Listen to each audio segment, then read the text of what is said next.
Amén. Amén.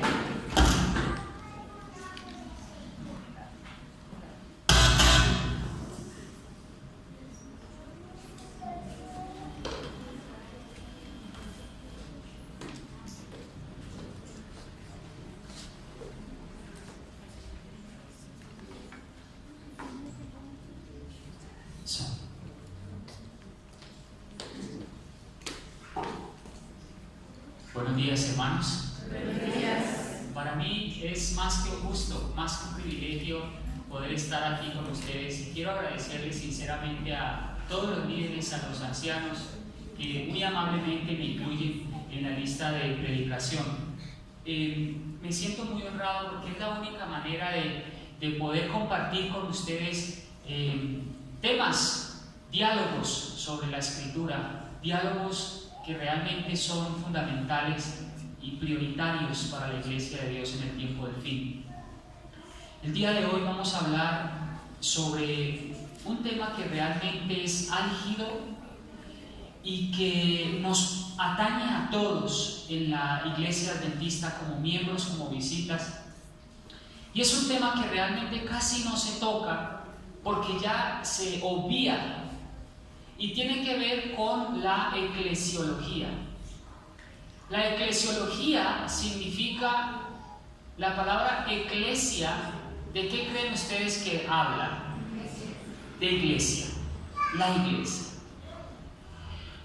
Estamos viviendo una época de mucha zozobra dentro del pueblo adventista, dentro de la iglesia de Dios. La Iglesia Adventista del Séptimo Día maneja dos conceptos: iglesia militante y la iglesia triunfante. La iglesia militante no es lo mismo que la iglesia triunfante. Muchos de la iglesia hoy estamos militando. Eso no significa que lleguemos a triunfar. La iglesia y los miembros de iglesia son como soldados, como guardaespaldas, que deben estar todo el tiempo vigilantes, porque en cualquier momento menos esperado nos acaece un desastre, un atentado, y no estamos preparados. Yo creo que no hay más seguridad en Colombia como la seguridad que tiene la Escuela de Cadetes General Santander. Y sin embargo, un descuido, un error, un sentimiento de éxtasis de que todo está en paz en Colombia, y miren qué pasó. Un atentado que ha dejado cientos de víctimas, sean muertos o sean heridos. ¿Dónde estaban los guardaespaldas? ¿Dónde estaban los vigilantes, los vigías? ¿Dónde estaban los soldados de la patria? ¿Dónde estaban los policías? Estaban haciendo su trabajo, sí, pero un descuido, un error, un sentimiento de paz, y en cualquier momento, ¿qué pasó con el enemigo? ¿Qué pasó con el enemigo? Se infiltró. Hoy tenemos una multivariedad de miembros en la iglesia, grupos de toda clase. Hoy tenemos a un grupo de miembros que se sienten ricos, muy ricos espiritualmente, que les falta humildad, se sienten ricos y no tienen necesidad de nada. Tienen una riqueza teológica, tienen una muy buena, sana costumbre de estudiar. Sin embargo, ese grupo de cristianos no son humildes y no escuchan con humildad los mensajes de Dios. Por otro lado, tenemos un grupo que no estudia, que no se esfuerza, que no se es dedicado. Un grupo que está anestesiado, que está dormido. Totalmente lo contrario. Tenemos otro grupo de hermanos separatistas que en su afán y en su preocupación y en su celo por la misión, en vez de hacer progresar la iglesia, la estancan. Critican, juzgan, pero no hacen nada en pro y el desarrollo de la iglesia. Si estamos llamados a ser profetas y a denunciar lo que no está bien, pero también estamos llamados a hacer y a proponer ideas, soluciones que generen desarrollo y unidad y expansión. Juan el Bautista era una persona que le decía las cosas a los fariseos en la cara. Sí. Pero era un vehículo, proponía, era bautista, bautizaba, traía miembros a los pies de Cristo. Ese es el grupo que necesitamos. Pero ese grupo solamente se preocupa en criticar y no hace nada en pro de la iglesia. Tenemos otro grupo, un grupo que se esfuerza, un grupo que es perseverante, un grupo que guarda los mandamientos de Dios, un grupo que tiene la fe de Jesús, un grupo que a pesar de las adversidades lucha, se preocupa, ama a su iglesia, trabaja con fe, es unido. Ese grupo es el que necesitamos. Un grupo que ama la misión. Pero yo les pregunto, ¿cuál es el grupo de la Biblia? ¿Cuál es la iglesia de la Biblia?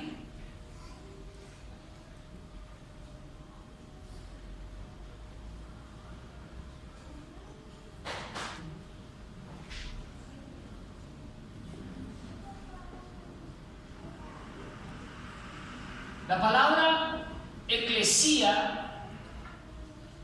es un término usado entre los griegos para referirse a un cuerpo de ciudadanos para discutir asuntos oficiales. Así era como lo entendían los griegos. Luego, los judíos griegos que tradujeron la Septuaginta entienden la palabra eclesía, la transforman de sinagoga a eclesía, para dar a entender que es un cuerpo de reunión, de encuentro, de asamblea, convocatoria, que se juntan por un propósito. Se usa comúnmente para referirse a aquellos que adoran a Dios. Y la iglesia, así de unida, tiene una misión. Tiene una misión. La iglesia es el cuerpo de Cristo. Independientemente de lo que sea, de los errores humanos que posea, la iglesia fue instituida por Cristo mismo. Y no se la llamó a la existencia como un fin en sí misma, sino para cumplir el propósito de Dios. Es decir, continuar la obra del Señor en el mundo, hacer lo que Él daría si todavía estuviera aquí. Esa es la misión que nos fue encomendada. Vamos a ver si este sonido.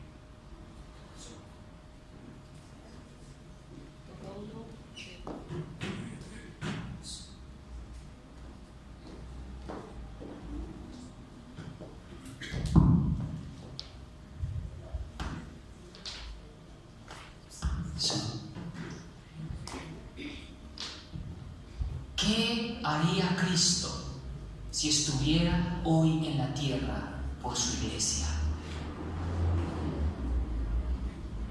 Esa es la misión que nos encomendó hoy a nosotros, sus discípulos.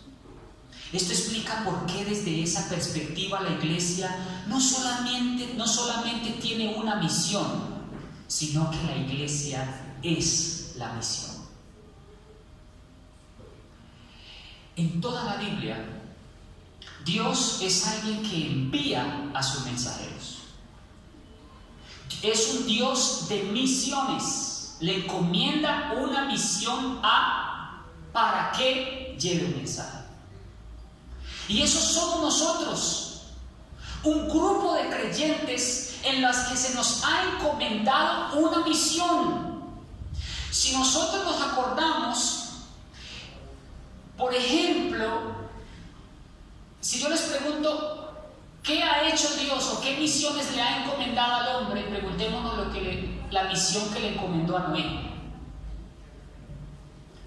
Preguntémonos la misión que le encomendó a Moisés. Es ahí donde Dios interviene y usa al hombre para que el hombre pueda ser colaborador con Dios. Pero yo les pregunto, hermanos, hablando mal de la iglesia, criticando la organización, criticando sus líderes, caminando y pateando la piedra, ¿es esa la misión que Dios nos ha encomendado? No. Ya sabemos que la iglesia, como cualquier organización humana, desde la perspectiva humana, tiene errores. No nos podemos quedar en el error. Tenemos que convivir con ese error y ayudar a sacar soluciones para que la iglesia prospere.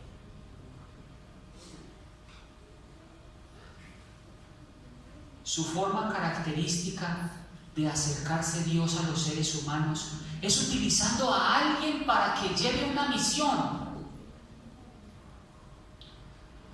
Vamos a Jeremías capítulo 7, versículo 25.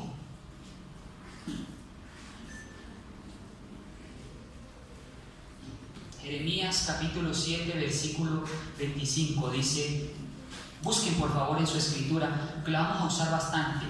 Dejen que la Biblia, yo les voy a pedir que no la pongan en la pantalla, por favor, pongan otra cosa. Yo les voy a pedir que busquen la Biblia, eso, y busquen al que está al lado, por favor, y usen la Biblia, su libro. Si no la tienen, compártanla, pero no hay nada mejor que el libro, ¿sí? O su Biblia en electrónica, pero búsquenla, léanla. Jeremías capítulo 7, versículo 25 dice, desde el día que vuestros padres salieron de la tierra de Egipto hasta el día de hoy, yo os envié a todos los profetas, mis siervos, madrugando cada día y enviándolos. ¿Cómo es que ha actuado Dios con su misión? ¿Cómo actúa Dios? Enviando ¿a quiénes? A los profetas.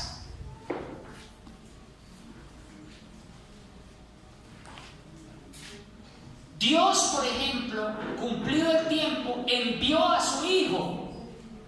Note la expresión envió, enviar. Dios envía a sus profetas. Dios envía a su Hijo. Jesús envía a los 12 apóstoles a algo. ¿A qué? ¿A qué nos envía Jesús? ¿Y a dónde nos envía? Vamos a Mateo capítulo 28, versículo 19.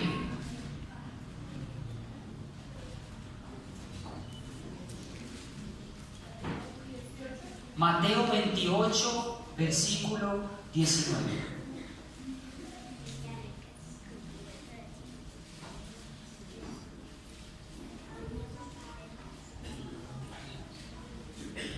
Por tanto, vayan y enseñen todas las cosas a todas las naciones, bautícenle en el nombre del Padre, del Hijo y del Espíritu Santo. Enseñen que guarden todas las cosas que os he mandado, y aquí yo estoy con vosotros todos los días hasta el fin del mundo. Esa es la misión. A eso Dios ha mandado. A eso Dios ha enviado, para que bauticen, para que enseñen todas las cosas que Cristo nos ha enseñado. Otra de las funciones de la iglesia es la instrucción de los creyentes. La edificación de los creyentes es otra misión o función de la iglesia. Vamos a Efesios capítulo 4. Efesios capítulo 4, versículo 11 al 13.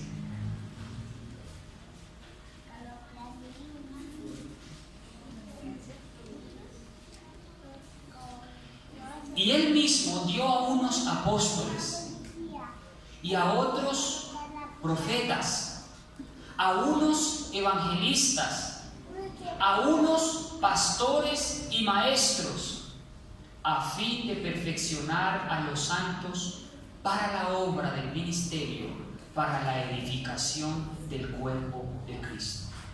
¿Para la qué? Edificación del cuerpo de Cristo.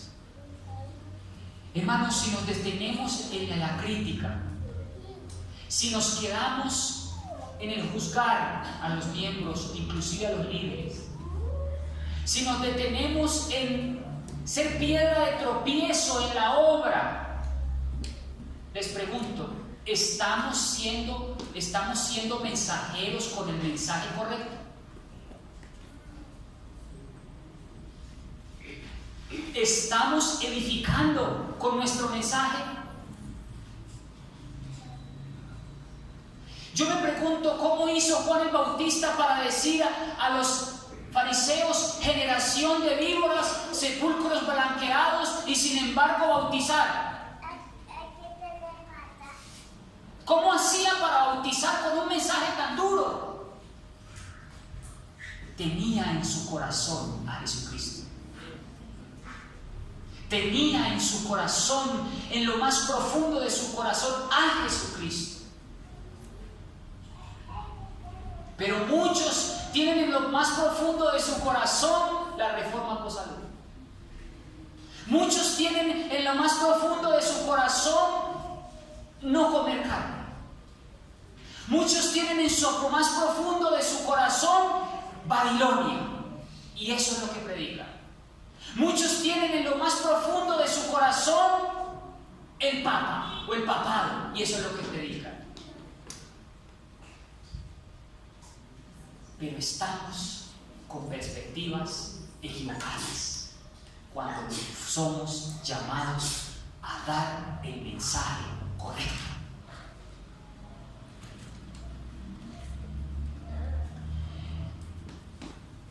La forma en cómo se educa la iglesia, la forma en cómo se enseña a través de esa reunión de creyentes, sin quitarle la autoridad a Jesucristo. Podemos usar la convocatoria pública de la iglesia en el templo o en los hogares, aplicando siempre la voluntad de Cristo en la vida cotidiana a través de las palabras de instrucción, de estímulo y consolación para andar en Él. Yo les pregunto, hermanos, ¿cómo hizo Cristo para atraer a muchos a sí mismo? Si también era directo con los fariseos. ¿Cómo hizo para Jesús atraer a Nicodemo? Si ni siquiera lo saludó cuando Nicodemo fue y le dijo, maestro, rabí, empezó adulándolo. Y Jesucristo ni siquiera lo dijo, hola, ¿cómo estás? ¿Qué le dijo Jesucristo? Tienes que nacer de nuevo. Así es así.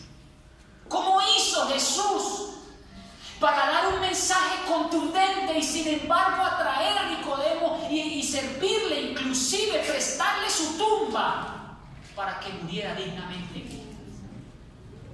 como hizo Jesús, dándole un mensaje tan certero y tan contundente al pueblo, y sin embargo convertir a muchos fariseos, a muchos judíos, a muchos creyentes solamente en la Torá.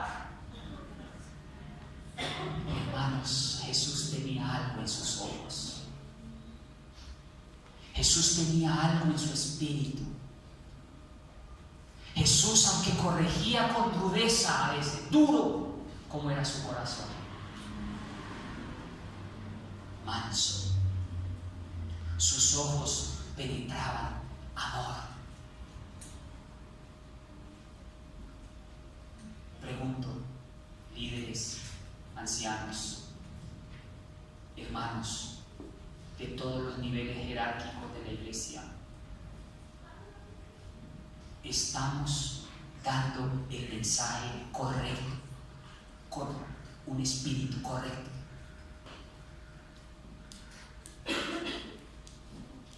Podemos ser profetas, denunciar lo que está mal, sin embargo tener el espíritu de Jesucristo.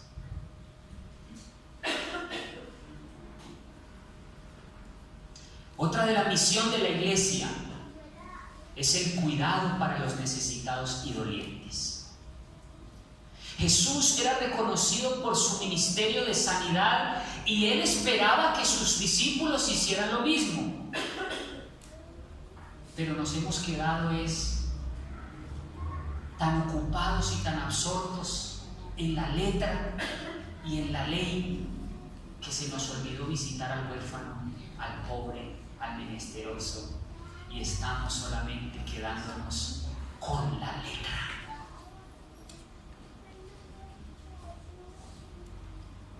Nos encanta estudiar.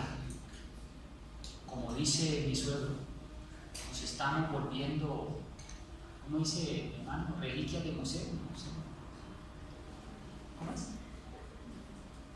Nos estamos volviendo unas reliquias, unos pollos de engorde. Somos unas reliquias en el museo de la iglesia, valiosísimos, eso sí, porque sabemos mucho. ¿Y los necesitados dónde están? ¿Y los dolientes dónde están? ¿Los menesterosos dónde están? Donde la misión de Cristo era caminar kilómetros enteros, sanar, llevar el evangelio. No solamente sanar el cuerpo, sino también que sanaba el alma. Jesús no se quedaba todo el día y toda la noche estudiando la Torá ni Isaías. Jesucristo estudió, yo no sé a qué hora estudiaba Jesucristo, la verdad. Si todo el día se la pasaba era caminando y enseñando el evangelio. Nosotros lo contrario. El mensaje es a los necesitados y dolientes. Vamos a Mateo capítulo 10, versículos 5 al 8.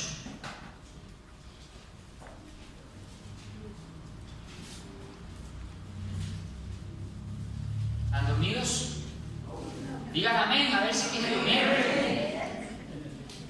Mateo capítulo 10, versículos 5 al 8 dice: a estos 12 envió. Mire usted la palabra otra vez: enviar. Y los mandó diciendo: no vayáis por el camino de los gentiles, no entréis en la ciudad de los samaritanos, sino que vayan a las ovejas perdidas de la casa de Israel.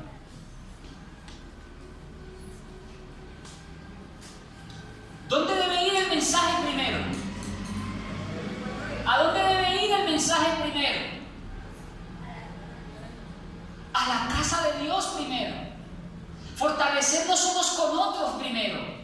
Amarnos primero en la iglesia para poder amar a otros afuera.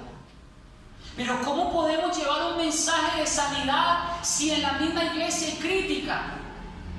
Si en la misma iglesia hay disensión. Si en la misma iglesia estamos juzgando y descarnando a los líderes, pastores, presidentes, hasta el más humilde lo estamos criticando, lo estamos descarnando. ¿Cómo podemos llevar un mensaje así al mundo si no tenemos primero un mensaje de amor, un mensaje de benevolencia, un mensaje de condescendencia, un mensaje de apoyo.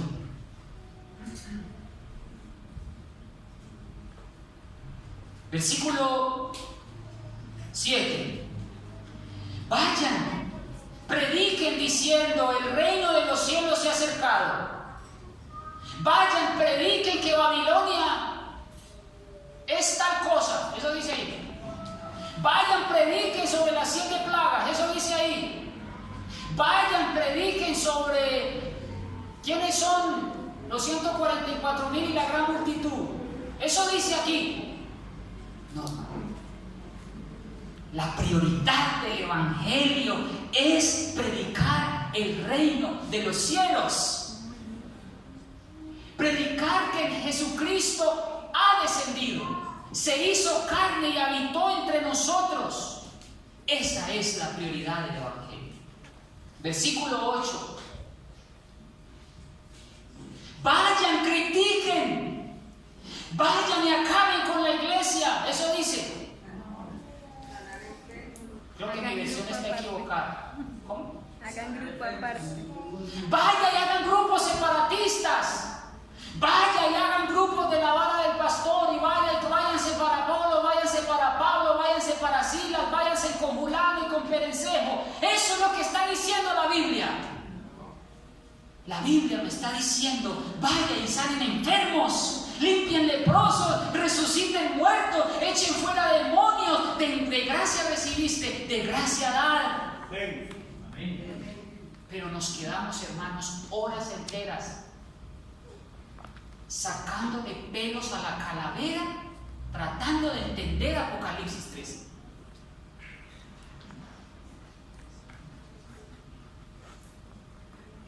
Y nos desquebrajamos los sesos tratando de entender quiénes son los 144,000.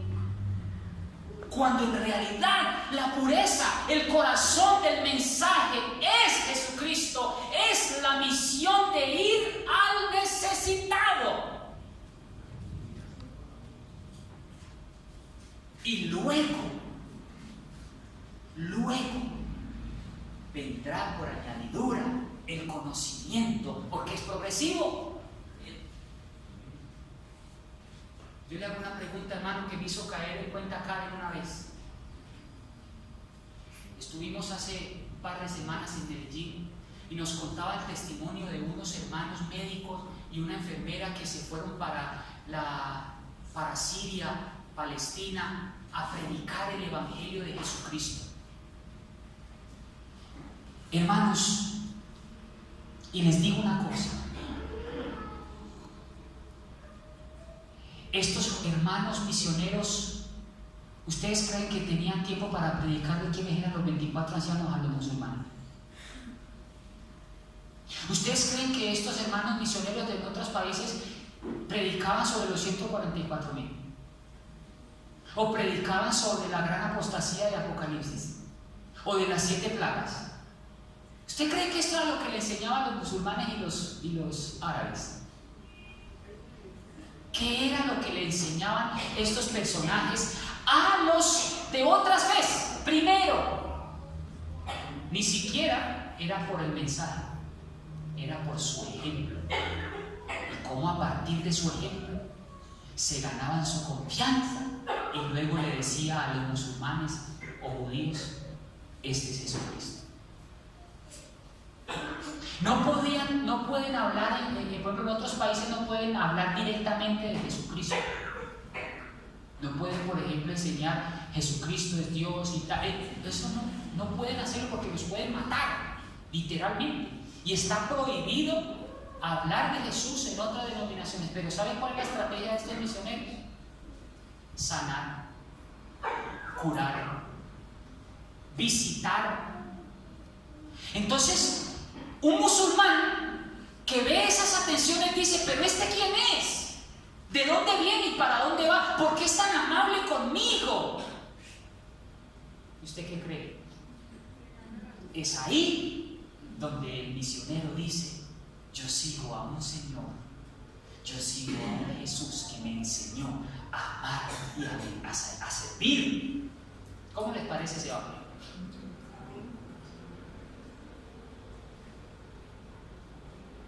Ese es el evangelio que hay que vivir primero.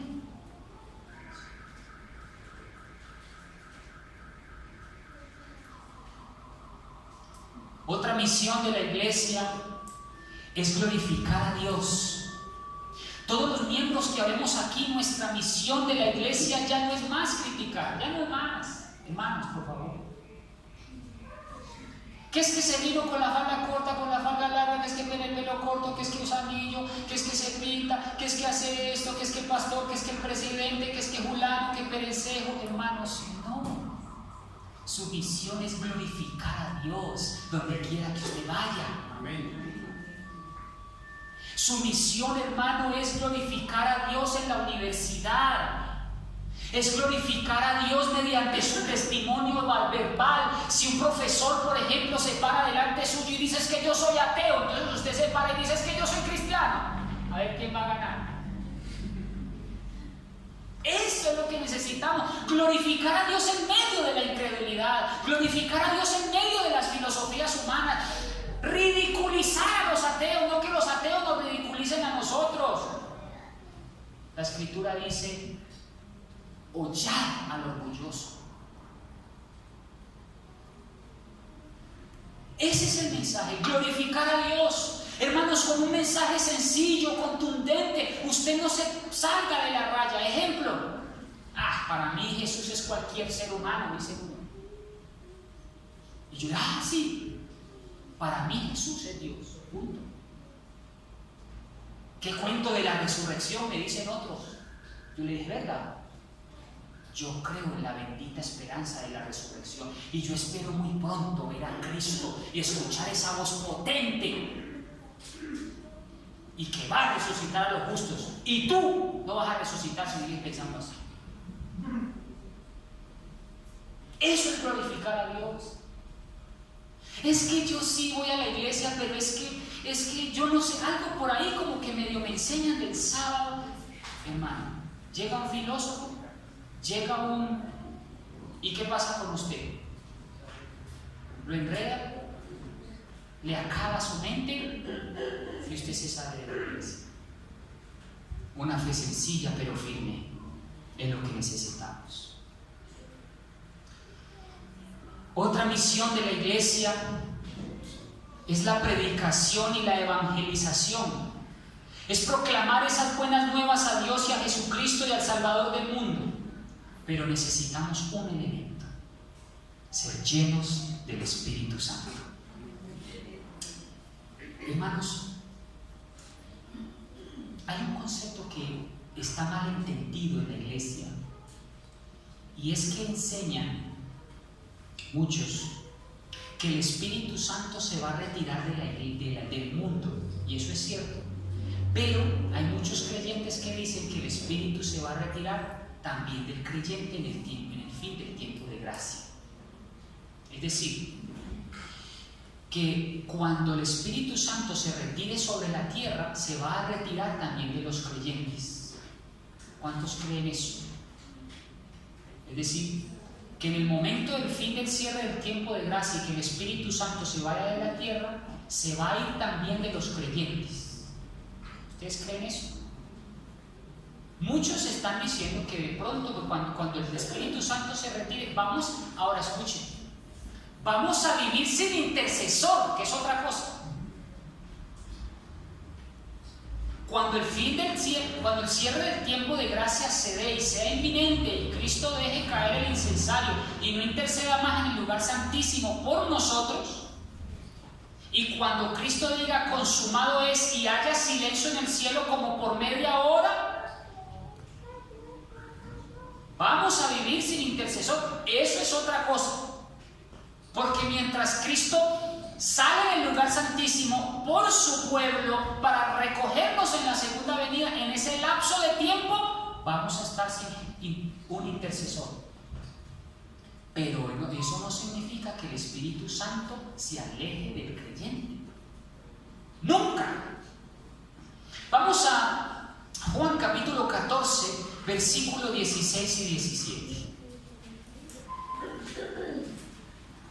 Juan capítulo 14, versículo 16 y y 17. Y yo rogaré al Padre, y Él os dará otro consolador, para que esté con vosotros solo hasta el fin del tiempo de gracia. Para siempre. Creo que mi versión tiene algo raro, ¿verdad? ¿Cómo dice en su versión? Para siempre. Para siempre. ¿Usted qué entiende por para siempre? Por siempre. Que es hasta el fin del tiempo de gracia, ¿verdad? Que cuando ya cierre el tiempo de gracia no hay más Espíritu Santo porque para siempre es hasta ese límite. ¿Usted cómo lo entiende? Yo le doy gracias a Dios, hermanos, porque el Espíritu Santo va a estar siempre con ustedes. Amén. Pero hay unas condiciones. El Espíritu Santo se puede entristecer. Y el Espíritu Santo se puede ir de usted, no porque el Espíritu Santo se vaya por sí mismo, sino porque usted no le dio la bienvenida y usted lo sacó de su corazón, que es diferente. Y el Espíritu Santo, porque es un caballero, el Espíritu Santo no está donde me invitaron, sí. Él toca la puerta y llama, sí, pero se puede, ¿qué cosa? Entristecer. ¿Y qué pasa con su alma? Usted sí puede quedar sin el Espíritu Santo. ¿Y usted sabe qué pasa cuando nos quedamos sin el Espíritu Santo?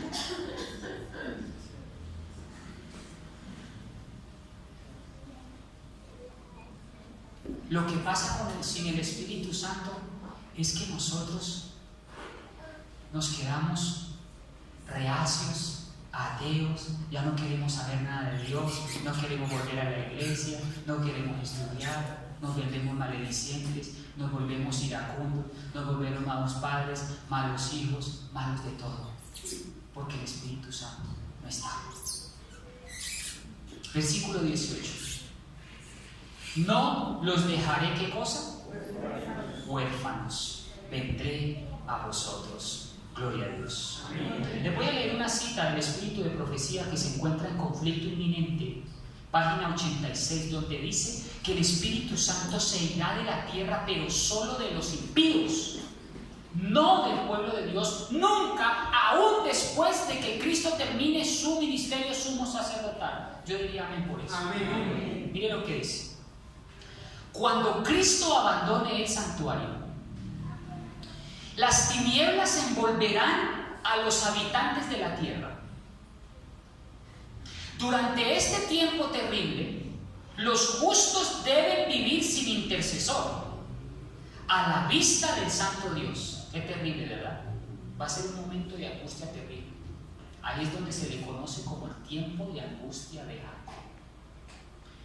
Nada refrena ya a los malos y Satanás domina por completo a los impertinentes y empedernidos.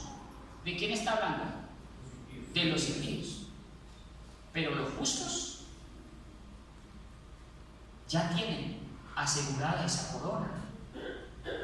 Ya el que es justo, que siga siendo justo, y el que es santo, siga siendo santo y santifíquese todavía. Ahora miremos esto. La paciencia de Dios ha concluido. El mundo ha rechazado su misericordia, despreciado su amor y pisoteado su ley. ¿Está hablando de los cristianos? No. Los impíos han dejado de concluir su tiempo de gracia. ¿Para quiénes acabará el tiempo de gracia? Para los cristianos. Para los impíos. El Espíritu de Dios, escuchen, al que se opusieron obstinadamente, acabó por apartarse de ellos. ¿De quiénes? Pregunto, ¿los cristianos seguirán con el Espíritu Santo? Amén. Seguiremos con la bendita esperanza en nuestro corazón de que Cristo vendrá por su pueblo hoy hasta el fin. Amén. Desamparados ya de la gracia divina, quedarán a merced de Satanás. ¿Los impíos o los cristianos? Los impíos. Y una última característica de la misión de la iglesia: son llenos del Espíritu Santo. Amén. El Espíritu Santo añadió a la dotación de poder que le concedió a la iglesia la repartición de dones especiales a los creyentes. Son conocidos como carismas en griego. Y estos carismas, combinados con los frutos del Espíritu, forman al creyente un cristiano que goza, un cristiano integral. ¿Cuáles son los frutos del Espíritu? Egoísmo, impaciencia. ¿Cuáles son los frutos del Espíritu? Amor, gozo, paz, paciencia, benignidad, longanimidad, amor, y ante tales cosas que no hay ley. Combine eso con el don de enseñar, con el don de ser maestro, con el don de ser laico, con el don de ser un ministro. ¿Cómo seríamos de distintos si tuviéramos y combináramos los carismas de Dios con los dones de Dios, con los frutos del Espíritu? ¿Cómo seríamos de diferentes? Pero yo conozco, hermanos, a unos adventistas peores que el demonio. Es más, conozco a vegetarianos estrictos que son más despiadados que el mismo diablo. Y esa es la realidad. ¿O no? ¿De qué sirve? Conozco hermanos estrictamente vegetarianos que predican a Jesucristo y son líderes increíbles y que explotan a sus alumnos en escuelas de avanzada, entre comillas.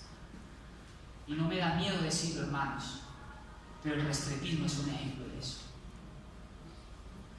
Conocí a una jovencita que se volvió restrepista,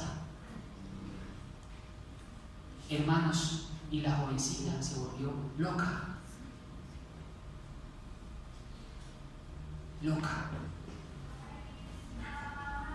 Si no es por unos familiares que se la traen a rastras de la finca de Restrepo, esa niña estuviera loca. ¿Saben con qué salió? Ponen a trabajar durísimo a los internos y gratis. Les dan muy poca comida porque tienen que vivir de pan y agua. Y les enseñan solo reforma por salud. Y esta niña en retroceso. ¿Saben cómo terminó esta niña? Yéndose a caminar y a meditar sola, desnuda. Porque decía que nosotros no teníamos por qué usar más vestido y que teníamos que ser como Juan el Bautista, vistiendo solamente lo menos posible. Un movimiento restretista.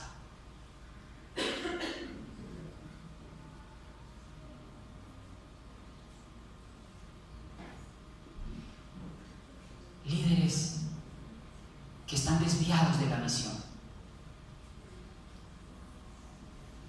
Hermanos que son implacables con sus subalternos.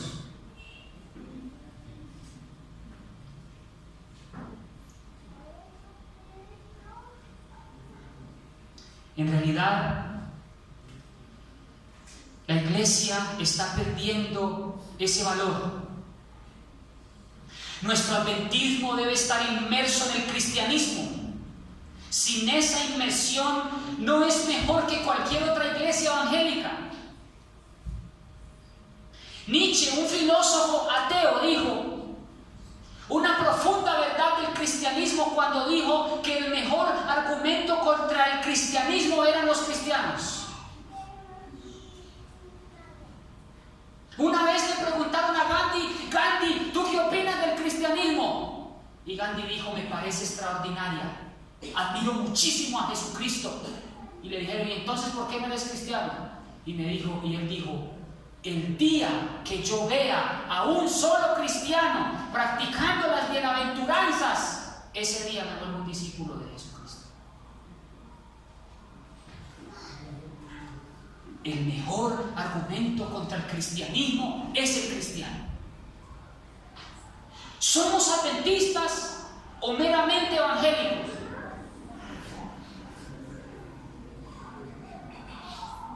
¿Somos adventistas o meramente evangélicos?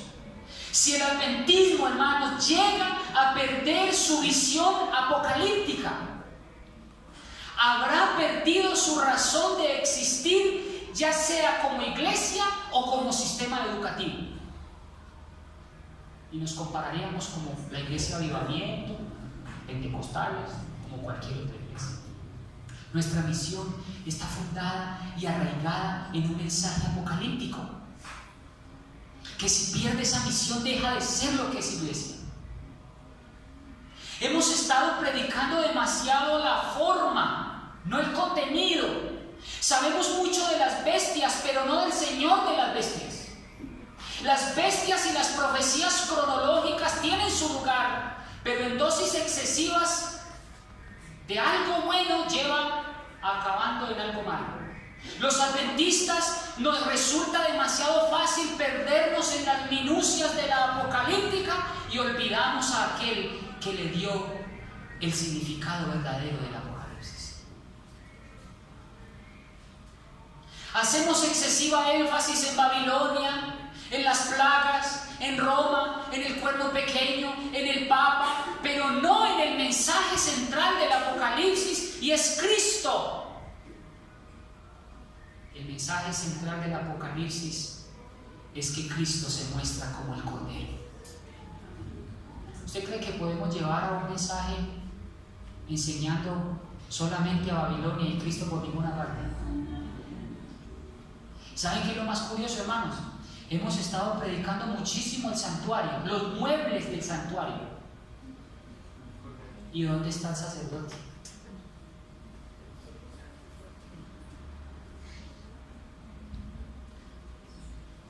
Lo que importa a la hora de estudiar Apocalipsis es que nos fijemos en la proclamación reiterada que hace el Apocalipsis, en el sentido de lo único que hizo vencedor a Jesús, que fue derramar su sangre en la cruz en nuestro favor.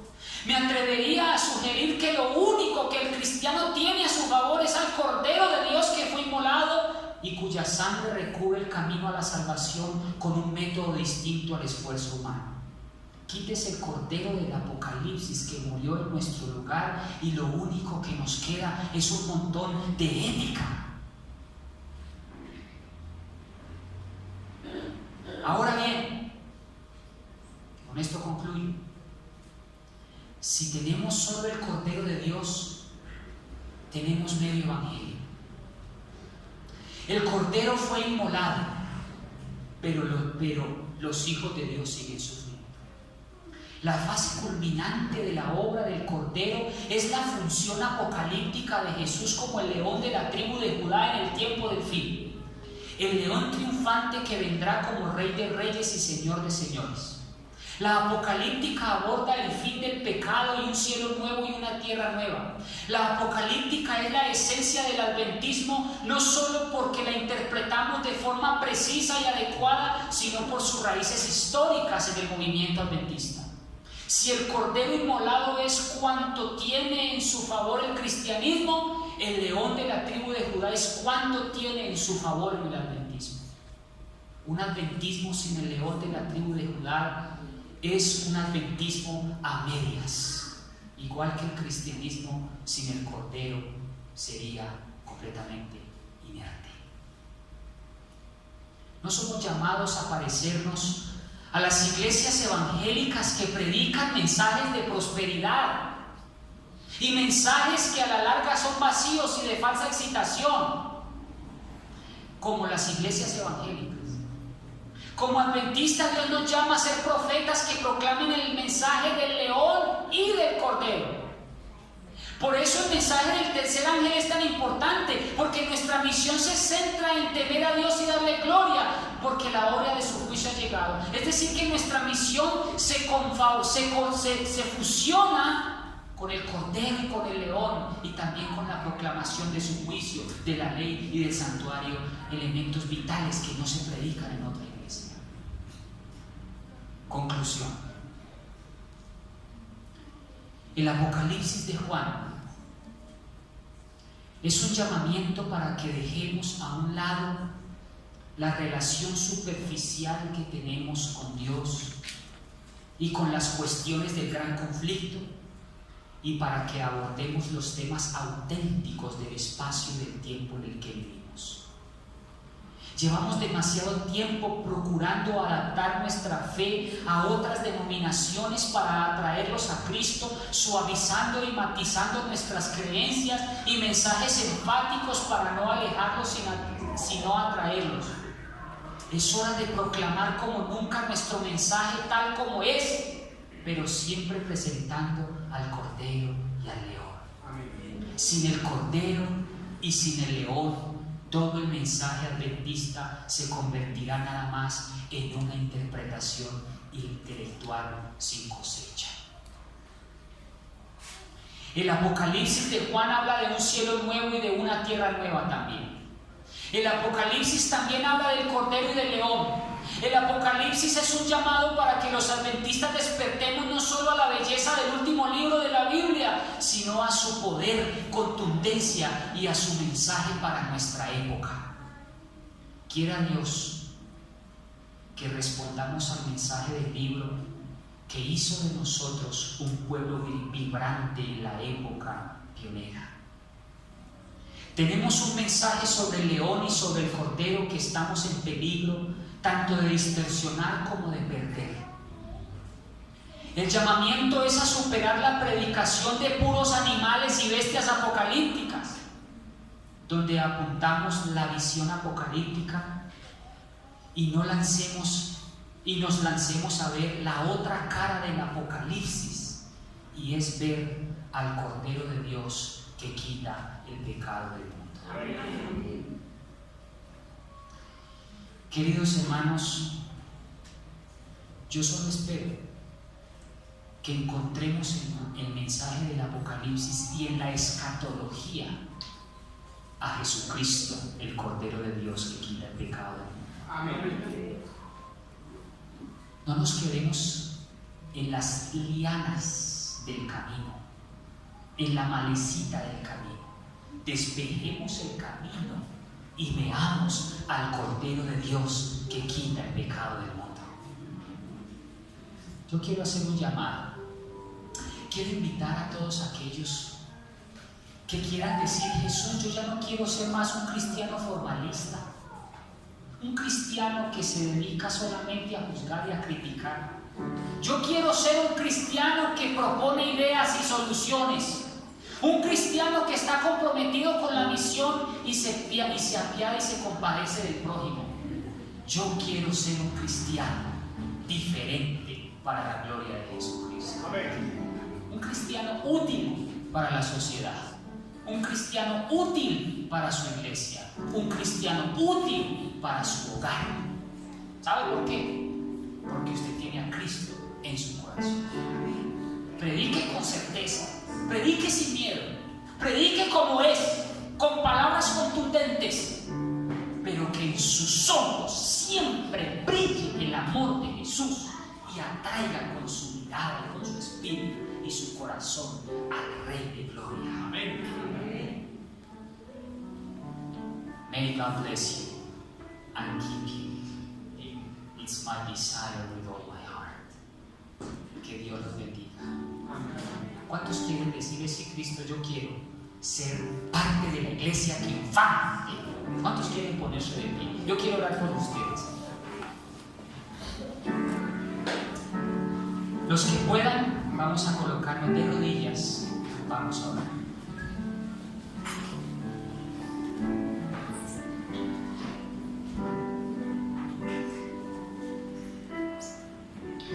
Oremos. Padre, gracias por enseñarnos el mensaje adventista.